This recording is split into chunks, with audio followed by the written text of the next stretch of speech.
సాధించడం జరిగింది. ప్రస్తుతం నేను ఆమ్ ఆద్మీ పార్టీ జాతీయ కార్యాలయం వద్ద ఉన్నాను. ఇక్కడ ఉదయం భారీ వేదికను అలాగే గెలుపుకు సంబంధించి సెలబ్రేషన్స్ కోసం భారీ ఏర్పాట్లను అయితే ఇక్కడ చేశారు. సో ప్రస్తుతం ఇక్కడికి ఎవరు కూడా ఆప్ నేతలు రావడం లేదు. సో కేజ్రీవాల్ ఓటమి ముఖ్యంగా ఎవరు ఊహించనిది. ప్రస్తుతం కేజ్రీవాల్ ఓడిపోతారు. గట్టి పోటీ ఉదయం నుంచి కూడా పోటాపోటీగా ఇటు ఫలితాలు అనేవి కనబడుతున్నాయి. కొన్ని రౌండ్లలో కేజ్రీవాల్ మొదట పోస్టల్ బ్యాలెట్ ఓట్లలోనే వెనుకంజ ఉన్న పరిస్థితి. ఆ తర్వాత ఈవీఎం ఓట్ల లెక్కింపు పూర్తయిన తర్వాత ముఖ్యంగా కొన్ని రౌండ్లలో 200-300 ఆధిక్యం కనబరిచినప్పటికీ ఆ తర్వాత పూర్తిగా వెనకంజలో కొనసాగిన పరిస్థితి. అతిషి, కేజ్రీవాల్, మనీష్ సిసోడియా ఈ విధంగా ఆమ్ ఆద్మీ పార్టీకి సంబంధించిన కీలక నేతలంతా కూడా వెనుకంజలో ఉన్న పరిస్థితి. సో ప్రస్తుతం కేజ్రీవాల్ ఢిల్లీ అసెంబ్లీ ఎన్నికల్లో న్యూఢిల్లీ కాన్స్టిట్యున్సీ కేజ్రీవాల్ కి కంచుకోటగా ఉంది. వాల్మీకి నగర్ లో ఓట్ బ్యాంక్, వాల్మీకి సామాజిక వర్గ ఓట్లన్నీ కూడా కేజ్రీవాల్ వెంటే ఉండేవి. అలాగే ఢిల్లీలో ఉన్న ముఖ్యంగా సెంట్రల్ ఢిల్లీలో ఉన్న మున్సిపల్ కార్మికులు ఎవరైతే కర్మచారీస్, రోడ్లను శుభ్రపరిచే వాళ్ళు, ఆటో డ్రైవర్లు, రిక్షా డ్రైవర్లు, వీరంతా కేజ్రీవాల్ కి సెంట్రల్ ఢిల్లీలో చాలా బలమైన ఓట్ బ్యాంక్ ఉంటూ వస్తూ ఉండేవారు. ముఖ్యంగా ఇక్కడ ఉన్న జుగ్గి జోపిడీలు కానీ అలాగే సెంట్రల్ ఢిల్లీ మార్కెట్స్ ఏరియాస్ లో ఉన్న షాపింగ్ ఏరియాస్ లో ఉన్న వర్కర్స్ కానీ వీళ్ళంతా కూడా స్ట్రాంగ్ ఓట్ బ్యాంక్ ఉండేది. సో వారంతా కూడా బీజేపీ వైపు మొగ్గు చూపడంతో బీజేపీ అభ్యర్థి పర్వేజ్ సింగ్ సాహిబ్ వర్మ ఘన విజయాన్ని న్యూఢిల్లీ కాన్స్టిట్యున్సీ నుంచి సాధించడం జరిగింది. పర్వేజ్ వర్మ గతంలో లోక్సభ ఎంపీగా ఉన్నారు, కానీ గత లోక్సభ ఎన్నికల్లో ఆయన టికెట్ ఇవ్వలేదు. అసెంబ్లీ ఎన్నికల్లో కంటెస్ట్ చేసేందుకు పర్వేజ్ సింగ్ సాహిబ్ వర్మను పక్కనుంచడం జరిగింది. సో పర్వేజ్ సింగ్ సాహిబ్ వర్మ ఇప్పుడు అరవింద్ కేజ్రీవాల్ పై ఘన విజయాన్ని న్యూఢిల్లీ కాన్స్టిట్యున్సీ నుంచి సాధించడం జరిగింది. గోపి, ఆప్ మేనిఫెస్టో చూస్తే అబ్బురపోయేటట్టుంది. ప్రతి ఒక్కళ్ళని కార్నర్ చేస్తూ ప్రతి ఒక్కళ్ళని అడ్రస్ చేస్తూ మేనిఫెస్టో ఇచ్చింది. కానీ నిజంగా అక్కడ వరకు ప్రజలైతే ఆప్ మేనిఫెస్టోని ఆదరించినట్లుగా అయితే కనబడట్లేదు. లీడ్స్ చూస్తున్నా, మనం రిజల్ట్స్ చూస్తున్నా, ఏం చెప్పాలి?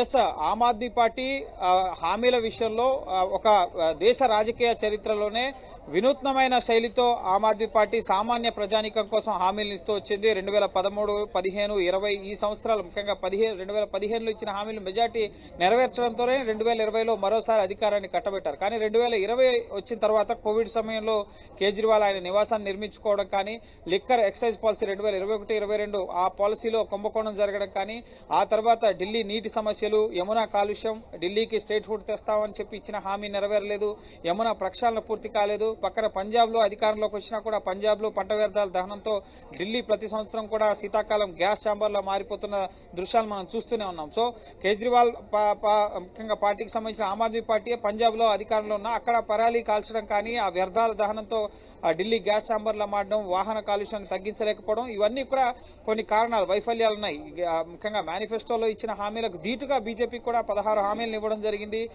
కేజ్రీవాల్ మహిళలకు 2100 రూపాయలు ఇస్తా అంటే బీజేపీ 2500 రూపాయలు ఇస్తామని, అలాగే గ్యాస్ సిలిండర్ 500కి ఇస్తామంటే బీజేపీ 2 గ్యాస్ సిలిండర్లు హోలీకి, దీపావళికి ఉచితంగా ఇస్తాం, అలాగే 500కి ఇస్తామని చెప్పి చెప్పడం జరిగింది. అలాగే కేజ్రీవాల్ 200 యూనిట్లు ఉచిత విద్యుత్ అంటే బీజేపీ 300 యూనిట్లు ఉచిత విద్యుత్ ఇస్తామని చెప్పి చెప్పడం జరిగింది. అలాగే ఫ్రీ ట్రాన్స్పోర్టేషన్, మహిళలకు ఉచిత బస్సు ముఖ్యంగా రవాణా అంటే ఇటు బీజేపీ కాలుష్యం ఉన్న నెలల్లో అంటే 4-5 నెలల్లో పూర్తిగా ప్రజలందరికీ కూడా ప్రజా రవాణా వ్యవస్థను ఉచితంగా ప్రొవైడ్ చేస్తామని చెప్పి బీజేపీ హామీ ఇవ్వడం జరిగింది. So BJP Aam Aadmi party ఇచ్చిన హామీల కంటే దేశంలో ఇప్పటివరకు ఏ రాష్ట్రంలో ఎక్కడా ఇవ్వనన్ని హామీలు ఇప్పుడు ఢిల్లీ రాష్ట్రంలో బీజేపీ ఇవ్వడం జరిగింది. సో వాటిని ఏ విధంగా ఫుల్ఫిల్ చేస్తారో అనేది కూడా మనం వేచి చూడాల్సి ఉంటుంది. ప్రధాని మోడీ కూడా దేశానికి సేవ చేసే అవకాశం 3 సార్లు ఇచ్చారు, నాకు ఢిల్లీకి సేవ చేసే అవకాశం ఇవ్వాలని చెప్పి కూడా విజ్ఞప్తి చేయడం జరిగింది. మేనిఫెస్టో, అలాగే హామీలు, మోడీ విజ్ఞప్తి, అలాగే కేంద్ర ప్రభుత్వ అభివృద్ధి సంక్షేమంతో పాటుగా కేజ్రీవాల్ అవినీతి, ముఖ్యంగా కుంభకోణాలు, వైఫల్యాలు, ఇచ్చిన హామీలు నెరవేర్చకపోవడం, ఇవన్నీ కూడా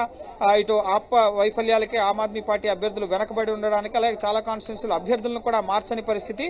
సో ఇవన్నీ కూడా ముఖ్యంగా ఆమ్ ఆద్మీ పార్టీకి బెడిసి కొట్టి ప్రస్తుతం బీజేపీ 30 ఏళ్ల తర్వాత ఢిల్లీలో ప్రభుత్వ ఏర్పాటుకి కారణంగా బీజేపీ గెలుపుకి కొన్ని కారణాలున్నాయి. బీజేపీ యొక్క విధానాలు, అలాగే బీజేపీ అభివృద్ధి ఎజెండాతో పాటుగా బీజేపీ హామీలు, ఇవన్నీ ఒక ఎత్తు అయితే అరవింద్ కేజ్రీవాల్ వైఫల్యాలు, అరవింద్ కేజ్రీవాల్ అవినీతి కూడా ఇటు అరవింద్ కేజ్రీవాల్ యొక్క ఓట్ బ్యాంక్ ని ఆమ్ ఆద్మీ పార్టీ నుంచి బీజేపీకి షిఫ్ట్ చేసేటట్టు మార్చాయి. అయితే మనకంతున్న ఓట్ షేర్ ముఖ్యంగా విషయానికి వచ్చినట్లయితే కనుక ప్రస్తుతం ఇప్పటి వరకు బీజేపీ 46.99 ఓట్ శాతం అంటే సుమారు 47% ఓట్లను బీజేపీ సాధించుకోవడం జరిగింది. అలాగే ఆమ్ ఆద్మీ పార్టీ 43% ఓట్లను. సో ఈ రెండు పార్టీలకు మధ్య 4% మాత్రమే ఓట్ షేర్ లో డిఫరెన్స్ అనేది ఉంది. సో ఈ 4% ముఖ్యంగా కాంగ్రెస్ పార్టీ 6% ఓట్లను 6.43% ఓట్లను కాంగ్రెస్ పార్టీ సాధించడం జరిగింది. So Aam Aadmi party Congress party కలిసి పోటీ చేస్తే కనుక ఖచ్చితంగా బీజేపీని ఓడించి ఉండేవాళ్ళు ఇండియా అలయన్స్ లో భాగంగా పోటీ చేస్తే కనుక. కానీ ఆ విధంగా జరగలేదు. ఎంఐఎం పోటీ చేయడం జరిగింది. అలాగే ఇటు బీఎస్పీ, సిపిఐ, సిపిఎం కూడా సపరేట్ గా 0.1% వాళ్ళ ఓట్ షేర్ అయినప్పటికీ సో విడివిడిగా వీరంతా కలిసి పోటీ చేయడం వల్ల అది బీజేపీ ఎన్డీఏకి లాభించినట్లయింది. సో కేజ్రీవాల్ ఓట్లు ముఖ్యంగా తగ్గడానికి కూడా ఇక్కడ సందీప్ దీక్షిత్ ఒక కారణంగా చెప్పాలి. షీలా దీక్షిత్ కుమారుడు. సో ఆయన కూడా న్యూఢిల్లీ కాన్స్టిట్యున్సీ నుంచే పోటీ చేశారు. సో ఆయన ఓట్లలో కూడా ముఖ్యంగా కేజ్రీవాల్ ఓట్లను కూడా ఇటు సందీప్ దీక్షిత్ కంటెస్ట్ లో చేయకపోతే గనక కాంగ్రెస్ ఓట్లు కూడా ఆమ్ ఆద్మీ పార్టీకి వచ్చేవి. ఇక్కడ కేజ్రీవాల్ గెలిచి ఉండేవాళ్ళు. కానీ త్రిముఖ పోరులో కేజ్రీవాల్ ఓడిపోవాల్సిన పరిస్థితి న్యూఢిల్లీ కాన్స్టిట్యున్సీలో ఏర్పడింది. ఓట్ షేర్ విషయంలో కూడా ఇటు 4 to 5% ఓట్ షేర్ మాత్రమే డిఫరెన్స్ ఉంది ఆమ్ ఆద్మీ పార్టీ అలాగే బీజేపీకి. కాంగ్రెస్ పోటీ ముఖ్యంగా సొంతగా పోటీ చేయడం ఇండియా అలయన్స్ లో కాకుండా సొంతగా ఇండివిజువల్ గా పోటీ చేయడంతో అది బీజేపీ ఎన్డీఏకి ఇక్కడ ఢిల్లీలో లాభించినట్లయింది.